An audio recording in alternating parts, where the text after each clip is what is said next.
यहाँ उपस्थित भएका सम्पूर्ण सहभागी साथीहरू तपाईँ सबैलाई एउटा हार्दिक अभिवादन नमस्कार। म आज आफ्नो जीवनको अत्यन्त खुसीको क्षणमध्ये एउटा मान्दैछु, किनकि मान्छे जन्मेपछि जब आँखा खोल्छ र संसारलाई बुझ्छ, जगत के हो, दुनियाँ के हो, म किन जन्मेँ, मैले के गर्नुपर्ने हो भन्ने प्रश्न गर्न थाल्छ। त्यसपछिदेखि नै उसले समाजलाई बदल्ने, रूपान्तरण गर्ने, अझ उन्नत बनाएर जाने, आफू जन्मेको कालखण्डभन्दा मर्ने बेलासम्म यो समाज, मानव जाति, प्राणी जगत उन्नत होस् भन्ने आकाङ्क्षा राख्दछ। म पनि त्यही मध्येको एउटा प्राणी हुँ। त्यसैको निम्ति 7 दशक उमेर पार गर्दा 5 दशकको सक्रिय राजनीतिमा थुप्रै उकाली ओह्राली चढ्दै यहाँसम्म म आइपुगेको छु। अहिले खास गरी जेएनजीका युवा साथीहरूको जुन मैले कुराहरू सुन्ने अवसर प्राप्त गरेँ, त्यसले मेरो हौसलालाई अझै बढाएको छ। उमेरले बुढो भए पनि विचारले, जोसले, जाँगरले आफै युवा भएको मैले अनुभूत गरेको छु। त्यसर्थ विशेष युवा साथीहरू, जेएनजी साथीहरूलाई म हार्दिक धन्यवाद भन्न चाहन्छु, शुभकामना दिन चाहन्छु। र यो प्रगतिशील लोकतान्त्रिक पार्टी जो आज हामीले स्थापना गरेका छौँ, यसको म पुनः सफलता, उत्तरोत्तर प्रगतिको कामना गर्दछु। र तपाईँहरूले मलाई एउटा अभिभावकको रूपमा जुन यहाँ प्रस्तुत गर्नुभएको छ, त्यसको हैसियतले अभिभावकले के गर्नुपर्छ तपाईँ थाहा नै छ। अभिभावकले आफै सक्रिय कार्यकारी भूमिका निर्वाह गर्दैन। जसले काम गर्नुपर्ने हो तिनीहरूलाई काम गर्न दिनुपर्छ, आफ्नो कुरा राख्नुपर्छ। लागु भएन भने पनि उनीहरूले जे गर्छन् उनीहरूको अधिकार हो भनेर सहेर बस्नुपर्छ, तर आफ्नो कुरा त फेरि भनिराख्नुपर्छ। म त्यही प्रतिबद्धता तपाईँहरूको व्यक्त गर्न चाहन्छु। र अब धेरै समय छैन, हामी 4 जना लागिसक्यो, 3 घन्टा भइसक्यो। अब आजकल त तपाईँहरू साथीहरूले भन्नुहुन्छ हाम्रो एटेन्सन स्पान मतलब 30 सेकेन्ड भनेको सुनेको थिएँ, अति बल्ल 3 सेकेन्ड भनिदिनु हो। अफिसको भन्दा अब 3 घन्टा भइसक्यो भने अब त एटेन्सन स्पान त रहँदैन। फेरि मैले तपाईँलाई दिक्क पार्ने कुरा गर्नुभन्दा पनि म सिधै के प्रवेश गर्छु भने त्यो जुन जेएनजी विद्रोह भयो गत सेप्टेम्बर 8, 9, भदौ 23, 24, त्यसलाई मैले त्यति बेला नै, सायद म मात्रै एउटा प्रधानमन्त्री थिएँ जो आफ्नै ढङ्गले बसेको थिएँ, जसको हातमा मोबाइल थियो, अरूको हातमा के थियो उहाँले आफै भनिसक्नु भएको छ। र त्यति बेला पनि मैले आफूलाई लागेको कुरा मैले तपाईँलाई संरक्षण गरिराखेको थिएँ। त्यो कुरा म दोहोऱ्याउन चाहन्न। म खालि स्मरण मात्रै के गर्न चाहन्छु भने इतिहास भनेको चरणबद्ध ढङ्गले त्यो अगाडि बढ्छ। पुस्ता जसरी हामी मान्छेको उमेरको पुस्ता हुन्छ, त्यस्तै इतिहासको, समाजको पनि पुस्ता हुन्छ। त्यो चरण हुँदै त्यो अगाडि बढ्छ। त्यसैलाई अहिलेका जुन युरोपियन एनलाइटमेन्ट भनिन्छ, प्रबोधनी युग, त्यति बेलाका दार्शनिकहरूले परिभाषित गरेका थिए। र त्यसैले समाज निरन्तर गतिशील छ, परिवर्तनशील छ र उन्नत चेतना भएको मान्छेले त्यो परिवर्तनको प्रभावलाई अझ तीव्र पार्न भूमिका निर्वाह गर्नुपर्छ भन्ने विभिन्न विचारहरू संशोधन हुँदै आए। त्यसैलाई हामीले दर्शन विचार भन्ने चाहिँ गर्छौँ। अहिले मित्र टङ्कारले भन्नुभयो विचारहीनता भन्ने नै हुँदैन। जबसम्म हाम्रो मानव मस्तिष्क रहन्छ, सोच्ने क्षमता रहन्छ, अब त एआई पनि आयो, तर एआईले कपी गरेको हाम्रो यदि दिमाग लग्यो। त्यसो भएको हुनाले जब त्योसम्म रहन्छ त्यति बेलासम्म त्यसले यो समाजका विकासका, परिवर्तनका गतिलाई परिभाषित गरिराख्छ, नयाँ नयाँ आविष्कार गरिराख्छ। ती प्रत्येक नयाँ आविष्कारको प्रक्षेपण गर्छ र आगामी संसारको दिशा के हुन्छ भनेर त्यो निर्माणमा उद्योग हुन्छ। त्यसैले हामीले विचार दर्शन भन्छौँ।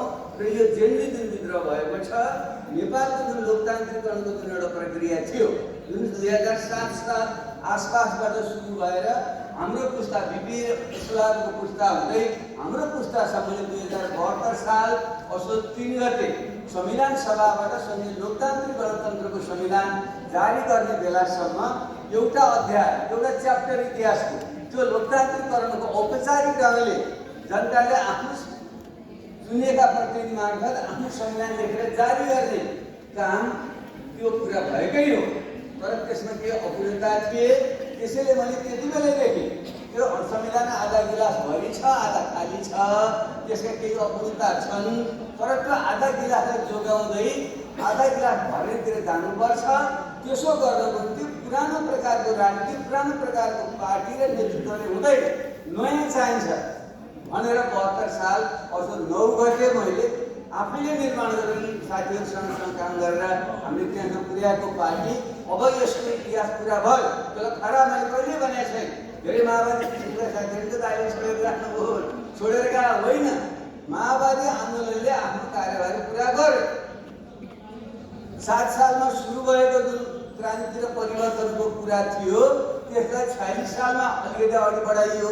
त्यो अपूर्ण थियो, त्यसलाई अझ पूर्णता दिनुपर्छ भनेर धक्कामुलक ढङ्गले माओवादी जनयुद्ध र 62-63को आन्दोलनले एउटा उचाइमा पुर्याएर हामीले 72 सालमा त्यसलाई पुरा गरे, सापेक्ष ढङ्गले पुरा गरे र माओवादी आन्दोलन त्यो पुरा गर्ने एउटा अन्तिम कडी थियो। त्यो हो, त्यो सँगसँगै नेपालमा पनि परिवर्तन आयो, विश्वमा पनि त परिवर्तन आयो। अहिले जुन जेएनयू तपाईँहरूले भन्ने गरिन्छ त्यो जेएनयू भनेको 1997 देखि 1912 सम्म जन्मेको पुस्तालाई भनेको त भन्नु, त्यो कालको हिसाब गर्नु त त्यो बेला के परिवर्तन आयो। अहिले जे दिनचर्या तपाईँको बनेको छ, इन्टरनेट प्रविधिदेखि लिएर यो सोसियल मिडिया हुँदै एआईसम्म, मैले बुझेसम्म एआईको ब्रेक थ्रु भएको 2012 मा, पहिलेदेखि नै थियो कुरा त चलेको। तर सबभन्दा ठुलो क्रान्ति, मानव इतिहासकै सबभन्दा ठुलो प्राविधिक क्षेत्रको क्रान्ति, मान्छेको चेतना सूचना सञ्चारको क्रान्ति भएको यही कालखण्डमा हो। त्यसो भएको हुनाले अनि अब हामी हिजोकै त्यो विचार, हिजोकै काङ्ग्रेसले बोलेको एउटा उदारवादी पुँजीवादी विचार अथवा कम्युनिस्टहरूले जो बोलेको सबै राज्यले नियन्त्रण गर्नुपर्छ भन्ने नियन्त्रणवादी एकाधिकारवादी विचार त्यो बोकेर अहिलेको युगको काम गरेर हुन सक्थ्यो, सक्दैन थियो।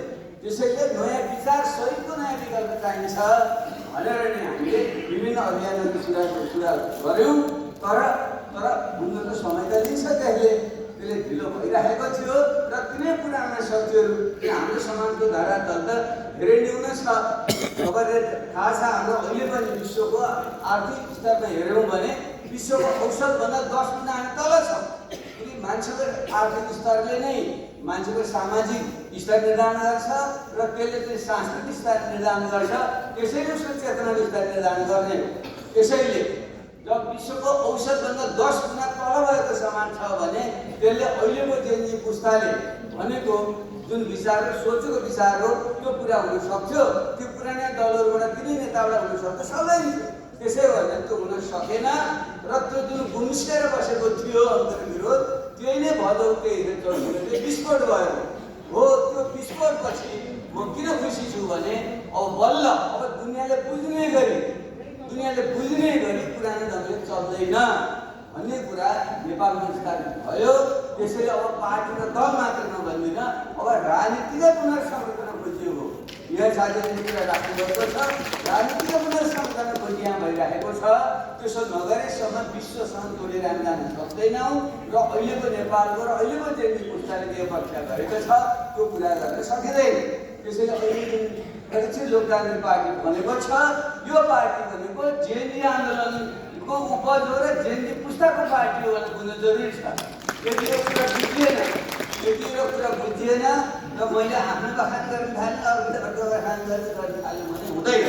यो हाम्रो एजेन्डा, अबको यो पार्टीको एजेन्डा भनेको जेएनजी पुस्ताको चेतनासँग, त्यसको आवश्यकतासँग, यो युगसँग जोडिएका कुराको मागहरू पूर्ति गर्न सक्छ कि सक्दैन। त्यो हिजोको छोड्नु काङ्ग्रेसको विषयमा एक ठट्टा पनि हो।